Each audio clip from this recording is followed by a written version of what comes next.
Hi friends, welcome to techs ಅಂತ Kannada YouTube channel. ಇವತ್ತಿನ ವಿಡಿಯೋದಲ್ಲಿ SSLCಯ ಸ್ಕ್ಯಾನರ್ಡ್ ಕಾಪಿನ ಯಾವ ರೀತಿ ತೊಗೊಳ್ಳೋದು ಮತ್ತು ಯಾವ ರೀತಿ ಅರ್ಜಿ ಹಾಕೋದು ಅಂತ ಈ ವಿಡಿಯೋದ ಮುಖಾಂತರ ತಿಳ್ಕೊಳ್ಳೋಣ. ಬನ್ನಿ. ಮೊದಲಿಗೆ ವೆಬ್ ಬ್ರೌಸರ್ನ ಓಪನ್ ಮಾಡಿ KSEB ಪೋರ್ಟಲ್ ಅಂತ ಸರ್ಚ್ ಮಾಡ್ಕೊಳ್ಳಿ.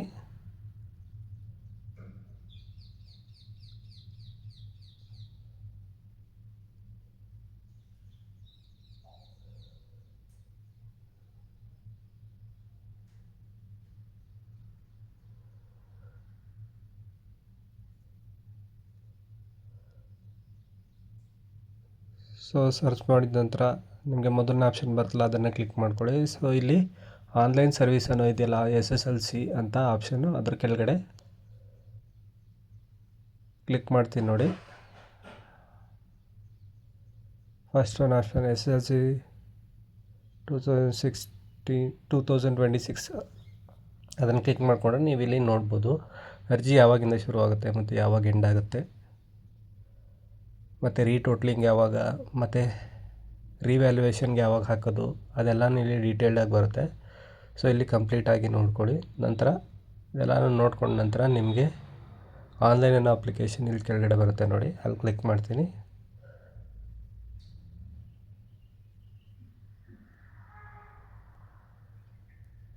ಸೊ ಎಲ್ಲ ನೋಡ್ಕೊಂಡಿದ ನಂತರ ಆನ್ಲೈನ್ ಅನ್ನೋ ಅಪ್ಲಿಕೇಶನ್ ಕ್ಲಿಕ್ ಮಾಡ್ಕೊಳ್ಳಿ.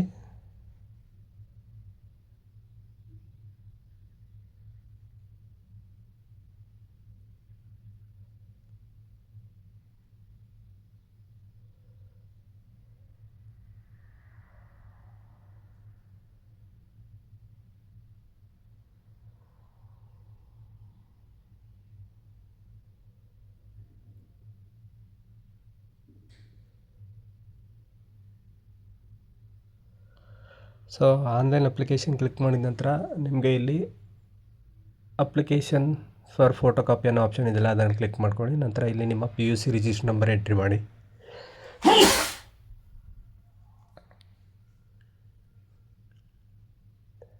ಸೊ ಎಂಟ್ರಿ ಮಾಡಿದ ನಂತರ V1 ಆಪ್ಷನ್ನ ಕೊಡಿ. ಸೊ ನಿಮ್ದು ಇಲ್ಲಿ ಡೀಟೇಲ್ಸ್ ಪೂರ್ತಿಯಾಗಿ ಓಪನ್ ಆಗುತ್ತೆ. ಹೆಸರು, ತಂದೆ ಹೆಸರು, ತಾಯಿ ಹೆಸರು, ಮತ್ತು ನಿಮ್ಮ ಮಾರ್ಕ್ಸ್ ಯಾವ್ದು ಎಷ್ಟು ಬಂದಿದೆ ಅನ್ನೋದೆಲ್ಲ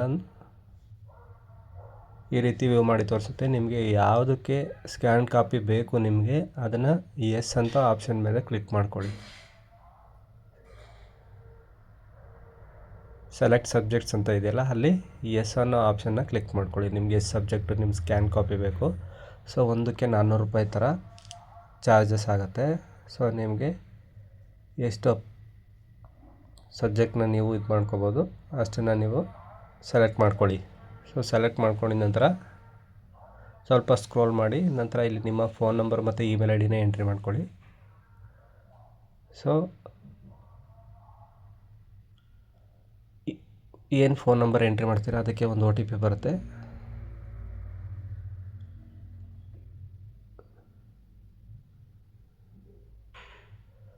so phone number, email ID entry ಮಾಡಿದ ನಂತರ ಸ್ವಲ್ಪ ಸ್ಕ್ರೋಲ್ ಮಾಡಿ ನಿಮ್ಮ ಪೋಸ್ಟಲ್ ಅಡ್ರೆಸ್ಸನ್ನು ಎಂಟ್ರಿ ಮಾಡ್ಕೊಳ್ಳಿ. ಮ್ಯಾಕ್ಸಿಮಮ್ ಆಧಾರ್ ಕಾರ್ಡಲ್ಲಿ ಏನು ಅಡ್ರೆಸ್ ಇರುತ್ತೆ ಅದನ್ನೇ ಎಂಟ್ರಿ ಮಾಡ್ಕೊಳ್ಳಿ.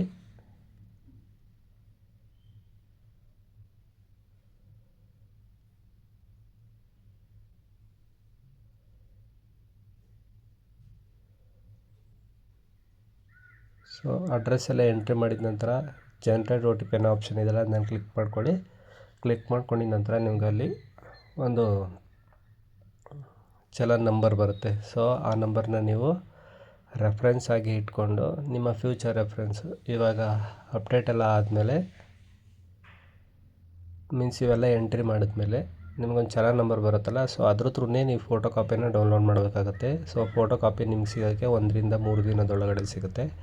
ಮೀನ್ಸ್ ಇವತ್ತು ಅಪ್ಲೈ ಮಾಡಿದ್ರೆ ನಾಳೆ ಅಥವಾ ನಾಡಿದ್ರೊಳಗಡೆ ನಿಮಗೆ ಅಪ್ಲೋಡ್ ಆಗುತ್ತೆ. ಮತ್ತು ನೀವು ಅದನ್ನು ಆನ್ಲೈನಲ್ಲೇ ಬಂದು ಡೌನ್ಲೋಡ್ ಮಾಡಿಕೊಂಡು ಪ್ರಿಂಟೌಟ್ ತೊಗೊಂಡು ನೀವು ವೆರಿಫೈ ಮಾಡ್ಕೋಬೋದು, ನೀವು ಬರ್ತಿದ್ದು ಸರಿನಾ ಅಥವಾ ಟೋಟಲ್ ಮಾಡಬೇಕಾದ್ರೆ ರಾಂಗ್ ಆಗಿದೆಯಾ. ಸೊ ನಿಮಗೆ ಯಾವ ರೀತಿ ಕನ್ವೀನಿಯಂಟ್ ಇರುತ್ತೆ ಅದನ್ನೆಲ್ಲ ಚೆಕ್ ಮಾಡಿಕೊಂಡು ಮತ್ತೆ ನೀವು ರಿವ್ಯಾಲ್ಯೂಯೇಷನ್ಗೆ ಅಥವಾ ರೀಟೋಟಲಿಂಗ್ಗೆ ನೀವು ಹಾಕೋಬೋದು. ಸೊ ಇವಾಗ ನಾನು ಅಡ್ರೆಸ್ ಎಲ್ಲ ಎಂಟ್ರಿ ಮಾಡ್ಕೊತೀನಿ. ಎಂಟ್ರಿ ಮಾಡ್ಕೊಂಡಿದ ನಂತರ ಜನ್ರೇಟ್ OTP ಅನ್ನೋ ಆಪ್ಷನ್ ಇದೆಯಲ್ಲ ಅದನ್ನು ಕ್ಲಿಕ್ ಮಾಡಿಕೊಂಡು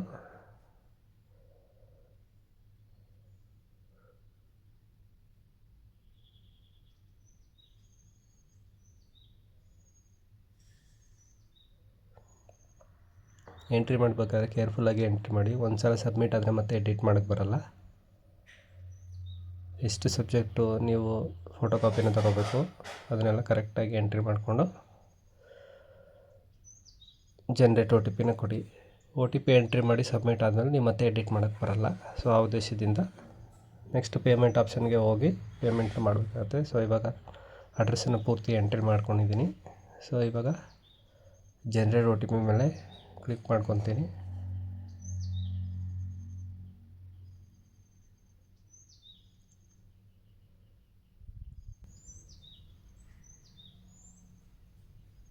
ಸೊ ಜನ್ರೇಟ್ OTP ಮೇಲೆ ಕ್ಲಿಕ್ ಮಾಡಿದ ನಂತರ ನಿಮಗೆ ಒಂದು OTP ಬರುತ್ತೆ. ಆ OTPನ ಎಂಟ್ರಿ ಮಾಡ್ಕೊಳ್ಳಿ. OTP ಬಂದು ನಿಮಗೆ ಲೆಟರ್ಸ್ ಮತ್ತು ನಂಬರ್ಸಲ್ಲಿರುತ್ತೆ. ಸೊ ಎಂಟ್ರಿ ಮಾಡಿದ ನಂತರ ನಿಮಗೆ ಇಲ್ಲಿ ಸಬ್ಮಿಟ್ ಅನ್ನೋ ಆಪ್ಷನ್ನ ಕ್ಲಿಕ್ ಮಾಡ್ಕೊಳ್ಳಿ. ಕ್ಲಿಕ್ ಮಾಡ್ಕೊಂಡಿದ ನಂತರ ನಿಮಗೆ ಇಲ್ಲಿ OTP ಇನ್ವ್ಯಾಲಿಡ್ ಅಂತ ಬರುತ್ತೆ. ಒಂದು ಸಲ ಚೆಕ್ ಮಾಡಿ ಮತ್ತೆ ಎಂಟ್ರಿ ಮಾಡ್ಕೊತೀನಿ.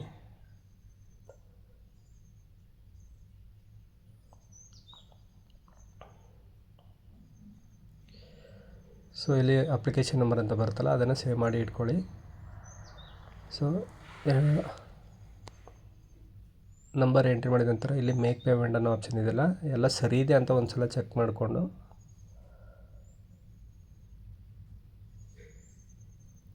ಮೇಕ್ ಪೇಮೆಂಟ್ ಅನ್ನೋ ಆಪ್ಷನ್ ಇದೆಯಲ್ಲ ಅದನ್ನು ಕ್ಲಿಕ್ ಮಾಡ್ಕೊಳ್ಳಿ. ಸೊ ಕ್ಲಿಕ್ ಮಾಡ್ಕೊಂಡಿದ ನಂತರ ನಿಮಗೆ ಈ ರೀತಿ ಆನ್ಲೈನು ಕ್ಯಾಶ್ ಪೇಮೆಂಟ್ ಎರಡು ಆಪ್ಷನ್ ಬರುತ್ತೆ. ನೀವು ಆನ್ಲೈನ ತಗೊಂಡು ಕರ್ನಾಟಕವನ್ನು ಸೆಲೆಕ್ಟ್ ಮಾಡಿಕೊಂಡು ನಂತರ ಸಬ್ಮಿಟ್ ಅನ್ನೋ ಆಪ್ಷನ್ನ ಕ್ಲಿಕ್ ಮಾಡ್ಕೊಳ್ಳಿ. ಸೊ ಕ್ಲಿಕ್ ಮಾಡ್ಕೊಂಡಿದ ನಂತರ ನಿಮಗೆ ಇಲ್ಲಿ ಪೇ ನೌ ಅನ್ನೋ ಆಪ್ಷನ್ ಬರುತ್ತೆ. ಅದನ್ನು ಕ್ಲಿಕ್ ಮಾಡಿಕೊಂಡು ನಂತರ ಇಲ್ಲಿ ನಿಮ್ಮ ಪೂರ್ತಿ ಡೀಟೇಲ್ಸ್ ಓಪನ್ ಆಗುತ್ತೆ. ಸೊ ಆ ಡೀಟೇಲ್ಸ್ನ ಎಂಟ್ರಿ ಮಾಡಿ ನಂತರ ರೋಜರ್ ಪೇ ಸೆಲೆಕ್ಟ್ ಮಾಡಿಕೊಂಡು UPI ಸೆಲೆಕ್ಟ್ ಮಾಡಿ ನಂತರ ಕನ್ಫರ್ಮ್ ಪೇಮೆಂಟ್ ಮೇಲೆ ಕ್ಲಿಕ್ ಮಾಡಿ. ಇಲ್ಲಿ ನಾನು 3 ಸಬ್ಜೆಕ್ಟ್ ಮಾಡಿರೋದ್ರಿಂದ ಅದಕ್ಕೆ ₹1200 ಚಾರ್ಜಸ್ ಆಗುತ್ತೆ. ₹10 ಹ್ಯಾಂಡ್ಲಿಂಗ್ ಚಾರ್ಜಸ್ ಇರುತ್ತೆ. ಸೊ ಹೀಗೆ ನಿಮಗೆ QR ಕೋಡ್ ಓಪನ್ ಆಗುತ್ತೆ. ಓಪನ್ ಆಗಿದ ನಂತರ ನಿಮ್ಮ ಪೇಮೆಂಟ್ನ ಮಾಡಿ.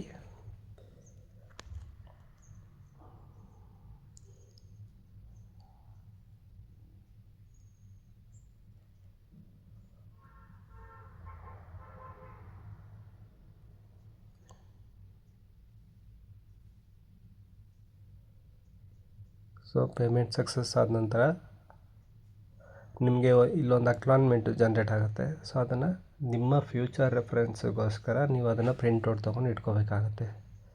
ಸೊ ಈಗ ಪೇಮೆಂಟ್ ಸಕ್ಸಸ್ಫುಲ್ ಆಗಿದೆ. ಸೊ ಇಲ್ಲಿ ಪ್ರಿಂಟ್ ಅನ್ನೋ ಆಪ್ಷನ್ ಇದನ್ನು ಅಲ್ಲಿ ಕ್ಲಿಕ್ ಮಾಡ್ಕೊಳ್ಳಿ. ಕ್ಲಿಕ್ ಮಾಡ್ಕೊಂಡಿದ ನಂತರ ನಿಮಗೆ ಈ ರೀತಿ ಒಂದು PDF ಜನ್ರೇಟ್ ಆಗುತ್ತೆ. ಅದನ್ನು ಪ್ರಿಂಟ್ ತೊಗೊಂಡು ನಿಮ್ಮ ಫ್ಯೂಚರ್ ರೆಫರೆನ್ಸ್ಗೋಸ್ಕರ ಇಟ್ಕೊಳ್ಳಿ. ಸೊ ಇದಾದ ನಂತರ ನೆಕ್ಸ್ಟ್ ಮತ್ತೆ ಏನು SSLC ಪೋರ್ಟಲ್ಗೆ ಬಂದಿದ್ರಿ ಅದಕ್ಕೆ ಬಂದು ಕ್ಲಿಕ್ ಮಾಡ್ಕೊಳ್ಳಿ. ಆನ್ಲೈನ್ ಸರ್ವೀಸಲ್ಲಿ ಕ್ಲಿಕ್ ಮಾಡಿ ನಂತರ ಆನ್ಲೈನ್ ಅಪ್ಲಿಕೇಶನ್ ಮೇಲೆ ಕ್ಲಿಕ್ ಮಾಡಿ. So click here to check status ಅನ್ನೋ ಆಪ್ಷನ್ ಇರುತ್ತೆ. ಅದನ್ನು ಕ್ಲಿಕ್ ಮಾಡ್ಕೊಳ್ಳಿ. ಕ್ಲಿಕ್ ಮಾಡ್ಕೊಂಡಿದ ನಂತರ ನಿಮ್ಮ ಈಗ ಅಪ್ಲಿಕೇಶನ್ ನಂಬರ್ ಏನಿದೆ ಅದನ್ನು ಎಂಟ್ರಿ ಮಾಡಿ ಒಂದು ಸಲ ಸಬ್ಮಿಟ್ ಅನ್ನೋ ಆಪ್ಷನ್ನ ಕೊಡಿ. ಕೊಟ್ಟ ನಂತರ ನಿಮಗೆ ನಿಮ್ಮ ಈಗ ಹಾಕಿದಂಥ ಅರ್ಜಿ ಯಾವ ಸ್ಟೇಟಸಲ್ಲಿದೆ ಅಂತ ತೋರಿಸುತ್ತೆ. ಸೊ ನೀವು ಕಾಪಿ ಡೌನ್ಲೋಡ್ ಮಾಡಬೇಕಂದ್ರೂ ಇಲ್ಲಿ ಸ್ಟೇಟಸ್ನ ಚೆಕ್ ಮಾಡಿಕೊಂಡು ಆಗಿದೆಯಾ ಇಲ್ವಾ ಅಂತಲೇ ನೋಡ್ಕೊಂಡು ನೀವು ತಗೋಬೇಕು. ಅಥವಾ ನಿಮಗೆ ಥ್ರೂ ಮೆಸೇಜ್ ಬರುತ್ತೆ. ಮೆಸೇಜನ್ನು ನೀವು ಎಂಟ್ರಿ ಮಾಡಿಕೊಂಡು ನೀವು ತೊಗೋಬೇಕಾಗುತ್ತೆ.